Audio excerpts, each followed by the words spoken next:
معلومات ہیں کچھ خاص انبیاء کے واقعات، ایک نئی ہوگی کتاب۔ الحمدللہ رب العالمین والصلاة والسلام علی سید المرسلین، اما بعد فاعوذ باللہ من الشیطان الرجیم، بسم اللہ الرحمن الرحیم۔ الصلاة والسلام علیک یا رسول اللہ وعلی آلک واصحابک یا حبیب اللہ، الصلاة والسلام علیک یا نبی اللہ وعلی آلک واصحابک یا نور اللہ۔ فرمان مصطفیٰ صلی اللہ تعالی علیہ وسلم، تم اپنی مجلسوں کو مجھ پر درود پڑھ کے آراستہ کرو کہ یہ بروز قیامت تمہارے لیے نور ہوگا۔ پیارے پیارے اسلامی اور مدنی چینل کے ناظرین، پروگرام دیکھ رہے ہیں آپ، معلومات ہیں کچھ خاص، اور پہلا سیگمنٹ انبیاء کے واقعات۔ آج ہم ذکر کریں گے حضرت ہود علیہ السلام کا۔ حضرت نوح علیہ السلام کے برسوں بعد اللہ تعالیٰ نے ایک قوم پیدا فرمائی جسے اس زمانے میں قوم عاد کہا جاتا تھا۔ یہ لوگ صحت مند، طاقتور، بڑے قد کاٹ اور لمبی عمروں والے تھے، لیکن ایمان و عمل کے اعتبار سے پستی کا شکار تھے۔ چنانچہ بتوں کی پوجا، لوگوں کا مذاق اڑانا، دوسروں کو تنگ کرنا اور لمبی زندگی کی امید پر مضبوط محل وغیرہ بنانا ان کے معمولات تھے۔ کفر و شرک اور جہالت و ضلالت اور غفلت کی وادیوں میں بھٹک رہے تھے، اور اس قوم کی رہنمائی کے لیے اللہ تعالیٰ نے حضرت ہود جو ان کے ہم قوم تھے ان کو رسول بنا کر مبعوث فرمایا۔ آپ نے ان کو اللہ کی توحید پر ایمان لانے، بتوں کو چھوڑ دینے، صرف اللہ تعالیٰ کی عبادت کرنے اور برے افعال سے توبہ کرنے کی دعوت دی۔ لیکن بہت تھوڑے افراد نے آپ کی تصدیق کی اور اکثر نے تکذیب اور مخالفت اور بے بنیاد الزامات لگانے پر کمر باندھ لی۔ حضرت ہود علیہ السلام اور ان کی قوم عاد کا ذکر قرآن مجید میں موجود ہے۔ طوفان نوح ختم ہونے کے بعد حضرت نوح علیہ السلام اور کشتی میں سوار دیگر مسلمان کوہ جودی پر اترے۔ یہ ایک پہاڑ تھا اور قریبی علاقے میں ایک بستی قائم کر کے اس میں رہنا شروع کر دیا۔ یہاں صرف حضرت نوح علیہ السلام کی اولاد کا سلسلہ آگے بڑھا، باقی مسلمانوں کی نسل آگے نہیں چلی۔ اللہ تعالیٰ نے اولاد نوح میں برکت دی اور گزرتے وقت کے ساتھ آپ علیہ السلام کی نسل میں اضافہ ہوتا رہا۔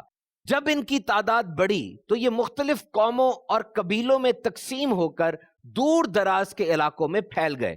ان میں سے ایک قبیلہ اپنے والد عاد یا بادشاہ عاد کی نسبت سے قوم عاد کے نام سے معروف ہوا۔ اللہ تعالیٰ نے قوم عاد کو سلطنت دی، بدنی قوت بھی وافر عطا فرمائی، چنانچہ شداد ابن عاد جیسا بڑا بادشاہ انہی میں ہوا، اور جسمانی اعتبار سے لوگ خوبصورت تھے، بڑے ڈیل ڈول والے، قوی، توانا، لمبے قد والے تھے۔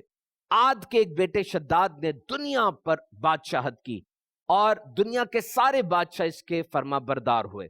اس نے جنت کا ذکر سن کے سرکشی کے طور پہ دنیا میں جنت بنانا چاہی، اور اس ارادے سے ایک بہت بڑا شہر بنایا جس کے محل سونے چاندی کی اینٹوں سے تعمیر کیے گئے، اور اس کے ستون زبرجد اور یاقوت کے تھے، اور سنگریزوں کی جگہ موتی بچھائے۔ ہر محل کے گرد جواہرات پر نہریں جاری کی گئیں، اور طرح طرح کے درخت حسن تزین کے ساتھ لگائے گئے۔ اور جب یہ شہر مکمل ہوا تو بادشاہ اپنی سلطنت کے دیگر لوگوں کے ساتھ روانہ ہوا شہر کو دیکھنے۔ ابھی یہ لوگ شہر سے 18 میل فاصلے پر تھے کہ آسمان سے ایک ہولناک آواز آئی جس سے یہ سب ہلاک ہو گئے۔ حضرت امیر معاویہ رضی اللہ تعالیٰ عنہ کے عہد میں حضرت عبداللہ بن قلابہ رضی اللہ تعالیٰ عنہ صحرائے عدن میں اپنا گمشدہ اونٹ تلاش کرتے کرتے اس شہر تک جا پہنچے۔ اس کی تمام زیب و زینت دیکھی اور کوئی رہنے والا نہ پایا، پھر تھوڑے سے جواہرات لے کر وہاں سے چلے آئے۔ جب یہ بات حضرت امیر معاویہ رضی اللہ تعالیٰ عنہ کو معلوم ہوئی تو انہوں نے حضرت عبداللہ کو بلا کر صورتحال دریافت کی۔ انہوں نے سارا قصہ سنایا تو حضرت امیر معاویہ رضی اللہ تعالیٰ عنہ نے حضرت کعب احبار رضی اللہ تعالیٰ عنہ سے دریافت کیا، کیا دنیا میں کوئی ایسا شہر ہے؟ انہوں نے فرمایا ہاں، اس کا اشارتاً ذکر قرآن پاک میں بھی آیا ہے۔ یہ شہر شداد بن عاد نے بنایا تھا اور وہ سب عذاب الہی سے ہلاک ہو گئے، اور آپ کے زمانے میں ایک مسلمان سرخ رنگ والا، نیلی آنکھوں والا اور چھوٹے قد کا جس کے ابرو پر ایک تل ہوگا یہ اپنے اونٹ کی تلاش میں اس شہر میں داخل ہوگا. اور پھر حضرت عبداللہ کو دیکھ کر فرمایا بخدا وہ شخص یہی ہے. نعمتوں کی بہتات کی وجہ سے قوم عاد بڑی خوشحالی اور آرام دہ زندگی بسر کر رہی تھی، لیکن ان میں کفر و شرک کی وبا پھیلی تھی. یہ لوگ توحید الہی اور اطاعت الہی کو چھوڑ کر بتوں کی پوجا کرتے تھے اور سرے راہ چھوٹی چھوٹی عمارتیں بناتے، لوگوں سے چھیڑخانی کرتے، مذاق مسخری کرتے اور زندگی کی موج مستیوں سے لطف اندوز ہونے کے لیے مضبوط محل تعمیر کرتے. ان کے طرز عمل سے ایسے لگتا تھا جیسے انہوں نے مرنا ہی نہیں ہے بلکہ ہمیشہ زندہ رہنا ہے. حضرت ہود علیہ السلام آپ ان کے ہم قوم تھے. آپ نے اپنی گزر بسر کے لیے تجارت کا پیشہ اختیار فرمایا. جیسا کہ حضرت عبداللہ بن عباس رضی اللہ تعالیٰ عنہ فرماتے ہیں کہ حضرت ہود علیہ السلام تاجر تھے. تجارت سنت انبیاء ہے اور سچا تاجر قیامت کے دن انبیاء کے ساتھ ہوگا. جیسا کہ حدیث میں فرمایا سچا اور ایمانت دار تاجر قیامت کے دن انبیاء اور صدیقین اور شہداء کے ساتھ ہوگا. حضرت عبداللہ بن عباس رضی اللہ تعالیٰ عنہ فرماتے ہیں سفر حج کے دوران جب رسول کریم صلی اللہ تعالیٰ علیہ وسلم وادی عصفان سے گزرے تو ارشاد فرمایا اے ابو بکر یہ کون سی وادی ہے؟ عرض کی وادی عصفان. ارشاد فرمایا یہیں سے حضرت ہود اور حضرت صالح ایسی جوان سرخ اونٹنیوں پر سوار ہو کر گزرے تھے جن کی نکیل کھجور کی چھال سے بنی ہوئی تھی اور ان کے اپنے لباس تہبند اور اونی چادریں تھیں اور وہ خانہ کعبہ کا حج کرنے جا رہے تھے. حضرت ہود علیہ السلام نے قوم عاد کو تبلیغ دین فرمائی، توحید رسالت اور ایمان و ہدایت کی بات ان سے کی اور ان کے سرداران کو اس قوم کے دیگر افراد کو یہ نیکی کی دعوت پہنچائی. تو ان لوگوں نے آپ کی بے ادبی کی. جب انہوں نے بے ادبی کی تو حضرت ہود علیہ السلام نے بڑے تحمل سے جواب دیا اے میری قوم میں ہرگز بے وقوف نہیں، کیونکہ میں تو تمام جہانوں کے پروردگار کا بھیجا ہوا ایک رسول ہوں اور رسول انتہائی کامل عقل والے ہوتے ہیں. میری ذمہ داری تم تک اپنے رب کے پیغامات پہنچانا ہے اور میں تمہارا سچا خیر خواہ اور امانت دار ہوں، لہٰذا کسی غلط فہمی میں مت پڑو. پیارے پیارے اسلامی بھائیوں اور مدنی چینل کے ناظرین، جب انہوں نے یہ سنا تو کہا ہمارے جیسے آدمی ہو، تم بھی وہی کھاتے جو ہم کھاتے ہیں اور جو وہی پیتے جو ہم پیتے ہیں. اگر یہ رسول ہوتا تو فرشتوں کی طرح کھانے پینے سے پاک ہوتا. ان باطن کے اندھوں نے کمالات رسالت کو نہ دیکھا اور کھانے پینے کے اوصاف کو دیکھ کر رسول کو اپنی طرح کا بشر کہنے لگے. یاد رکھیے انبیاء کا مقام و مرتبہ بہت بلند ہوتا ہے. اللہ تعالیٰ کے نبی اور رسول بشر اور انسان ہی تھے، لیکن اس وصف کو بطور تحقیر استعمال کرنا کفار کا طرز عمل ہے. ان کے کسی وصف حقیقی یا عمل واقعی کو بھی اگر بطور تحقیر کے ذکر کیا جائے تو یہ کفر ہے. لہٰذا بشریت پر اصرار کرنے اور کھانے پینے کے حوالے دے کر بار بار بشر کہنے کے بجائے ان کے وہ کمالات عالیہ اور اوصاف حمیدہ بیان کیا جائیں جس سے تعظیم و محبت کا ظہور ہو. بہرحال پیارے پیارے اسلامی بھائیوں، قوم عاد کے لوگ بڑے طاقتور، شاہزور اور متکبر تھے. انہوں نے اللہ کے نبی کو جھٹلایا تو ان پر عذاب نازل ہوا. اور عذاب کس طریقے سے آیا؟ ان پر سخت تند و تیز، نہایت سرد، خیر و برکت سے خالی اور سخت سناٹے دار آندھی چل پڑی، جس کی شدت کا یہ حال تھا کہ لوگوں کو زمین سے یوں اکھیڑ دیتی گویا وہ اکھڑی ہوئی کھجوروں کے سوکھے تنے ہیں. پھر انہیں سر کے بل زمین پر اس طرح دے مارتی کہ سر پاش پاش ہو جاتے. اس ہولناک طوفان کی لپیٹ میں جو چیز آتی وہ تباہی و بربادی کا عبرتناک نشان بن کر رہ جاتی. یہ آندھی 7 راتیں 8 دن لگاتار چلتی رہی اور جب ختم ہوئی قوم عاد کے خالی مکان ہی نظر آ رہے تھے، بلکہ تمام کفار نیست و نابود ہو کر فنا کے گھاٹ اتر چکے تھے. تو پیارے پیارے اسلامی بھائیو، یہ پچھلی قوموں کے جب ہم حالات پڑھتے ہیں، نبیوں کی تحقیر کرنے سے جو حالت ہوئی پچھلی قوموں کی، ہمیں انبیاء کے واقعات سے پتہ چلتی ہے. آئیے اپنے نیکسٹ سیگمنٹ کی طرف بڑھتے ہیں. نام ہے health tip. Now, second segment of our program, health tip.